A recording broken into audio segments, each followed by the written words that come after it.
Karibu tena mtazamaji wa Hotmix ya EA TV katika mjadala. Jina langu ni Samson Charles. Kila siku za Jumatano huwa tunakuwa na mijadala iliyokaa kielimu zaidi. Hilo tutakuwa na mengi sana kujadili kuhusiana na jinsi ya kuchagua kozi ambazo zinaweza kukupa fursa za kujiajiri ama kuajiriwa. Kwa wale ambao mmetoka kidato cha 6 tayari mmeshaanza kufanya usaili katika vyuo mbalimbali ili kujaribu kupata masomo ya vyuo vikuu, na kuna wale vile vile wa kidato cha 4 ambao wakishamaliza kidato cha 4 wanataka masomo yale ya ngazi ya cheti. Wamekuwa kijiuliza sana, sasa nikasomee nini? Na mara nyingi wengi huwa wanajikuta wakisomea kitu ambacho wanafuata mkumbo. Mtu anajikuta tu anasomea ualimu, unajikuta tu unasomea unesi, unajikuta tu umeingia katika lifani ambalo linaendana tu na upepo, lakini labda haijatoka moyoni. Lakini kimsingi kuna mengi ambayo tunapaswa kujadili kuhusiana na kozi ambazo zina fursa za kujiajiri ama kuajiriwa. Nipo na Philbert Com, Anthony Com. Huyu ni Philbert Com, ni mwadhiri kutoka hapa Chuo Kikuu cha Dar es Salaam akifundisha masuala ya falsafa. Karibu sana ndugu Com. Asante sana. Yaani mtu vivyo na yeye asikie huko nje unafundisha philosophy. Ni kozi ambayo unimaginable. Mtu anaweza kafikiria, unadhani akaamka form 6 akasema philosophy. Wewe ilikuwa jigwaje? Ni kweli ni kitu ambacho kidogo ni kazi kubwa sana kwa mtu kufikiri kufanya. Lakini kwa bahati mbaya sana nchi zetu za Afrika hasa Tanzania hazijatoa bado kipaumbele kwenye masomo yale ambayo yanahitaji watu kuweza kufikiri au kutengeneza fikra binafsi. Na falsafa ni masomo ambayo kwa nchi zilizoendelea na kwa nchi ambazo zinaendelea kwa kasi, kwa mfano kama Ujerumani, ni masomo ambayo yanafundishwa toka ngazi ya chini kabisa, kumtengenezea mtoto uwezo mkubwa wa kuweza kufikiri, kujua ni jambo gani na ambalo ni chanzo hasa cha matatizo, badala ya kutazama madhara na kuanza kupambana nayo. Ni lazima kujua ni nini hasa chanzo cha kila kitu ndani ya dunia, na falsafa ndio inayotupa uwezo huo kirahisi zaidi. Sasa japokuwa hakuna mwanafunzi ambaye anaweza kaamka tu akasema eti ngoja nikasome falsafa, lakini kimsingi vivyo umekuwa ukidili na kuunganisha wanafunzi na vyuo mbalimbali. Hii ni changamoto unadhani kwa wanafunzi kujaribu kujitathmini kwamba nikasomee nini? Kwa muda mrefu pia kwa nchi zetu nafikiri changamoto kubwa imekuwa ni kwamba wanafunzi hawapewi ni nini hasa ambayo ni professional thing ya kufanya kwenye jamii. Kwa sababu kwa kawaida tuna masomo mengi ambayo tunafundisha ndani ya chuo kikuu, lakini huwezi kujua hasa ni masomo yapi ambayo tuyape kipaumbele kwa kipindi gani. Kwa hiyo taifa linaweza likaamua likatengeneza tu kwamba kwa sasa hivi tunahitaji madaktari. Alafu wanafunzi wengi wataingia kwenye udaktari kwa sababu wanajua nitapata ajira. Sio kwa sababu labda hiyo ni jambo endelevu. Kwa sababu soko la ajira la dunia ni jambo ambalo linabadilika kila mara.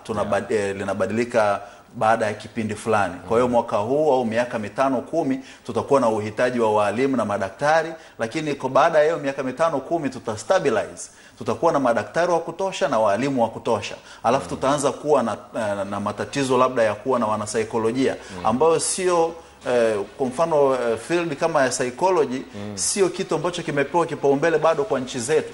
Kwa sababu gani? Ni kwa sababu tamaduni zetu zinaruhusu, kwa mfano kama nina matatizo niende kwa wazazi, niende kwa viongozi wa dini, niende kwa wazee. Sasa wale watu ambao ni professionals kwa ajili ya kutatua matatizo hayo, hasa yale matatizo ya msongo wa mawazo, matatizo yale ya kimaisha ambayo unakuta watu wamekuwa tu vichaa bila sababu, yanahitaji professionals ambao ni wanasaikolojia. Sasa kama hatuwezi kuwatumia hawa, tutakuwa kama tunatumia wazee wetu, tunatumia viongozi wetu wa dini na wazazi, wazee wa uzoefu, tutakuwa tunashindwa kuwatumia hawa. Kwa hiyo inaonekana kama ni field ambayo haihitaji au haitakiwi kupewa kipaumbele kwa taifa, wakati ni field ambayo inahitaji kipaumbele cha nguvu kabisa. Sasa kwa kuanzia hapo, vijana ambao wako kidato cha 6 sasa wanajaribu kutathmini wasome nini, unaweza ukawasaidiaje kama ndugu mwadhiri ambao umekuwa ukikutana na hawa vijana na mara nyingi wanamaliza vyuo wanaweka CV kwenye makabati mara baada ya kuhangaika sana na kuona hakuna chochote ambacho kinahitaji kwenye soko la ajira ama kujiajiri? Mimi nafikiri kuna tatizo kubwa sana kwenye mfumo wa elimu yetu hasa. mfumo wa elimu yetu bado haujaweza kumtengenezea mwanafunzi uwezo wa kujitegemea baadaye. Bado tunafundisha ili kutoa degree. Tunafundisha ili mtu awe na Bachelor of Science, Bachelor of Arts. Tunafundisha ili mtu awe na Masters, awe na PhD, awe professor, na akisha kuwa na hayo madegree hayo tunamuita msomi. Ndio jamii yetu inavyofanya. Lakini kawaida tunapaswa kumfundisha mtu awe na uwezo wa kutatua matatizo kwenye jamii. Yaani asiwe tu anaitwa doctor kwa mfano au mtu anaitwa professor. Hapana, uprofesa ule aweze kuutumia kutatua matatizo kwenye jamii. Sasa matatizo hayo ndio utakuta kwa mfano mtu mmoja alikuwa anatoa mfano kwamba kuna mtaro wa maji machafu unapita nyumbani kwenu, unauacha tu na umemaliza shule, umemaliza chuo, alafu siku kamera za TV zikija pale unasema bwana serikali haituangalii, maji haya ni machafu, wakati ilikuwa ni jambo tu la kisomi. Unaweza hata ukamobilize vijana wenzako, bwana hebu tu channel haya maji machafu yapite au yaondoke mahali hapa. Sasa hilo ni tatizo ambalo labda tungeweza kutengeneza mfumo mzuri, watu wasingekuwa wanabaki na mabahasha na CV zao na kukosa ajira kama tunavyosema. Lakini sasa nirudi labda kwenye swali la msingi ambalo tunawasaidiaje wanafunzi. Mimi ni kati ya watu ambao ninaamini kabisa, na naamini kuna wachache ambao wanaamini hivyo, kwamba hakuna somo lolote linalofundishwa ndani ya chuo kikuu ambalo halina faida au halina uwezo wa kumpatia mtu uwezo wa kuishi au kujiajiri ama kuajiriwa baadaye. Bwana wewe, mpaka geology. Naam. Hakuna somo la namna hiyo. Yaani ukiona kuna degree inayofundishwa ndani ya chuo kikuu, ni watu wameifikiria vizuri. Kwa sababu hizi degrees zinazofundishwa, kwa mfano mimi nitoe mfano wa idara yangu ya philosophy pale. Tunafundisha tumetoa degree mpya sasa hivi ambayo inaitwa falsafa na maadili. Ni degree mpya kabisa. Utaona mwaka jana tulikuwa na wanafunzi batch ya kwanza wamekuja wanafunzi 34 pekee. Lakini taifa letu kwa muda mrefu limekuwa lina matatizo ya kimaadili kwa muda mrefu sana. Na matatizo hayo yamekuwa mpaka institutionalized, yamekuwa ya kitaasisi. Yaani unakuta rushwa kwa mfano inafanywa na taasisi. Unakuta rushwa ni jambo ambalo hata wazazi, ndugu, jamaa, marafiki wanalifurahia. Yaani mimi nikipata ajira kwa mfano nikawekwa sehemu ambayo naweza kuiba vizuri, nikapewa kitengo, jamii yote inafurahia. Sasa tumekuwa na uhitaji wa masomo kama hayo, tuwafundishe watu ni jinsi gani ya kusoma uadilifu vizuri ili waweze kuisaidia jamii yetu kuitoa kwenye hayo masuala ya kufikiri kwamba kuiba ni jambo zuri pia. Yaani nikiona ndugu yangu amekaa kwenye chakula vizuri, ulaji. Naona ni ulaji. Kwa hiyo tumeanzisha kozi kama hizo, lakini utaona bado kuna ile tabia ya wanafunzi kufikiri kwamba bwana kwa muda mrefu kwa mfano masomo ya sheria, degree ya sheria imekuwa ikiwapa watu wengi ajira, ikiwapa watu wengi fedha. Degrees za uchumi na biashara kwa mfano zimekuwa zikiwapa watu ajira, lakini sasa ni high demand courses. Zina wanafunzi wengi, na hao wengi wanapomaliza wanakosa ajira kwa sababu tuna watu wengi zaidi kwenye soko la ajira kuliko ajira zinazopatikana. Sasa tunarudi muda mchache ujao na utamjuza mwanafunzi aanzie wapi, au sio bwana? Usitoke. Bwana, big up sana kama hapo maeneo ya Tanga, hapo mkoani Tanga, maeneo ya Chumbageni kwa Minchi, barabara ya 8, kwa kufuatilia Hot Mix ya EATV. Vile naona ndugu zangu kutoka kwa Njeka pamoja na Makorora, maeneo vile Usagara hapo Tanga, Magomeni polisi, kwa kufuatilia Hot Mix ya EATV. Unachagua kozi gani wakati unakwenda kusoma, na wakati unaichagua hiyo kozi huwa unazingatia nini katika masuala ya kuajiriwa pamoja na kujiajiri? Nikiwa na ndugu yangu Philbert Com ambaye ni mwadhiri kutoka hapa Chuo Kikuu cha Dar es Salaam. Kuna maoneno ambayo amenitumia, nilikuwa nacheka kweli wakati naendelea kusoma, lakini atakaa sawa, nitapitia kupitia ukurasa wetu wa Facebook unaitwa EATV.tv. Sasa kuna hao sasa ambao wana hamu sasa ya kukusikia sasa, tufanyeje sasa?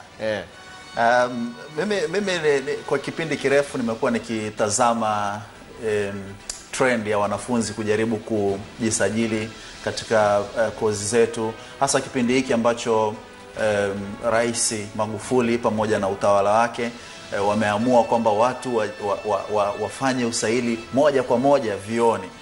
Utaona kwamba kwa chuo kikuu kama cha Dar es Salaam pale ambacho kina uwezo wa kuchukua wanafunzi labda 9,000 kwa mwaka wa kwanza, sasa hivi kimepata wanafunzi wameomba maombi zaidi ya 20,000 kwa kipindi hiki. Sasa tatizo kubwa linakuja kwamba kozi ambazo wanafunzi wanaomba ni kozi zile zile ambazo watu wengi wanazisoma. Ni vyema wanafunzi wakaweza kujua kwamba tatizo kubwa la nchi yetu kwa mfano ni kutokuwa na kitu ambacho kinaitwa diversity ya masomo. Yaani watu wengi ambao wamesoma vitu mbalimbali. Kwa mfano hem tupitie kwa uchache. Rafael Daudi kwa kwenye kurasa yetu ya Facebook anasema mtu unasoma Bachelor of Science in disaster and unemployment aquaculture na nini na fisheries management. Unajiuliza huyu mtu anajua nini? Anajua anasoma nini? Unasema ngoja na mimi nisome tu ufundi wangu wa bomba VETA, na baadaye unapata ajira. Kwa mfano huyo tabia anasema anatokea Sengerema, ni kulingana na mtu anachoangalia kusomea. Kombo Zuberi sasa hivi hata usome madude gani ni kupoteza muda tu. Mimi nilikuwa napenda fani ya daktari, ndio kila kitu sasa hivi napiga nao show tu kitaa. Kwanza sio story za kuzungumzia. Asante sana, maoni yenu ni mengi sana.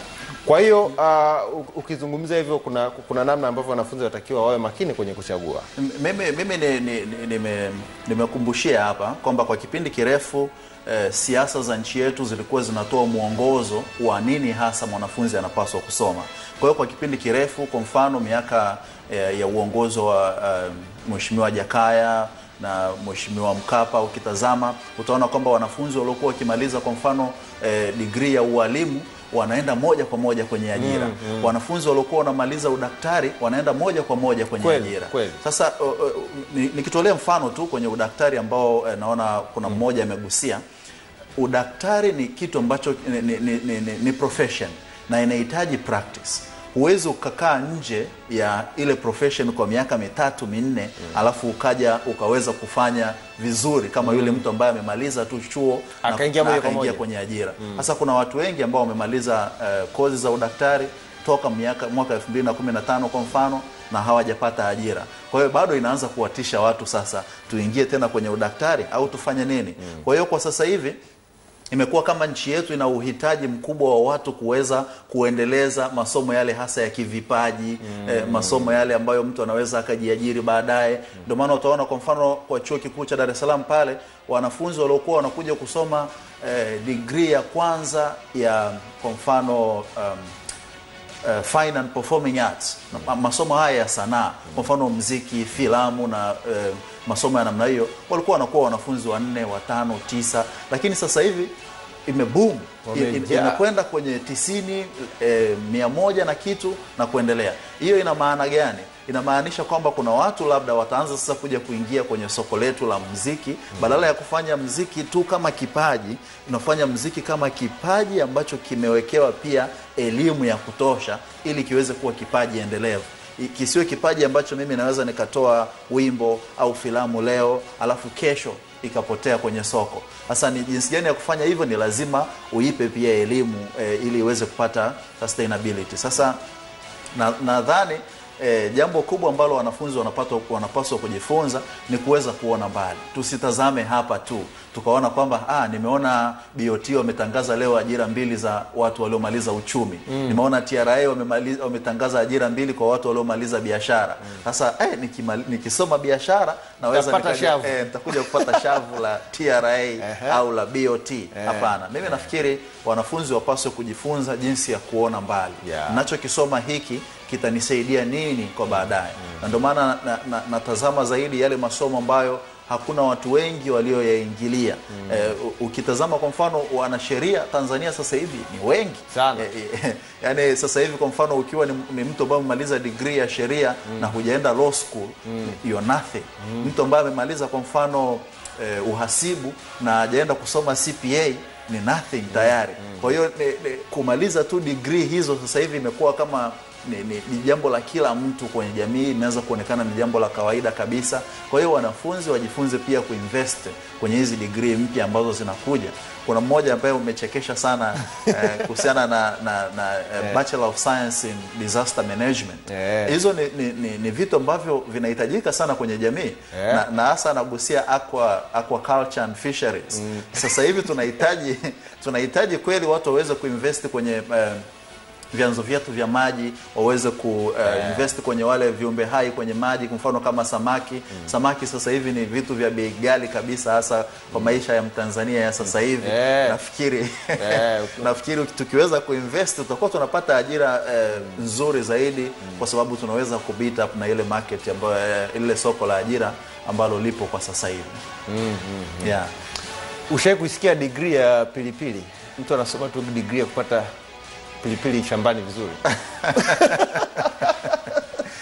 Mimi kusikia jamaa wangu mmoja una degree mpaka ya pilipili. Mimi nafikiri tatizo kubwa la sasa hivi la nchi yetu hasa limebaki kwamba sekunde 20 watu wengi wamebaki kwamba tunataka tuwe na degree, sio niwe na elimu. Hata wanafunzi wengi ambao tuko chuoni tunaweza tukawa tunafahamu pia, wanafunzi wengi unaweza kukuta mwanafunzi hata darasani haingii wakati mwingine, kwa sababu unakuta darasa la wanafunzi wengi. Kwa hiyo hawa invest sana kwenye ile elimu ambayo ipo ndani ya ile degree, wana invest zaidi kwenye ile cheti. Sasa kile cheti wakisha kipata ndio wanabaki nacho mtaani, kwa sababu nitoe tu mfano kwa haraka. Kwa mfano ili jambo la vyeti feki lililokuja hapa nchini kwetu hivi karibuni, vile vyeti feki vilikuja kwa sababu gani? Ni kwa sababu mtu ambaye ana degree kwa mfano ya ualimu, ukimkompea na mtu ambaye amefoji cheti chake cha ualimu, wanafanya kazi sawa. Basi share ni jinsi gani tusiweze kumpa yule mtu uwezo ambaye amesoma, ili hata akiwepo pale darasani aonekane kabisa huyu amesoma, ana cheti halali, na huyu hajasoma. Wakati mwingine tutakuwa tunawapa watu sifa kwa sababu wasizo stahili kabisa. Sasa naomba nikifunge kipindi niendelee kuongea ndugu yangu Kom, kwa sababu anaongea sana. Kwaheri kwa sasa.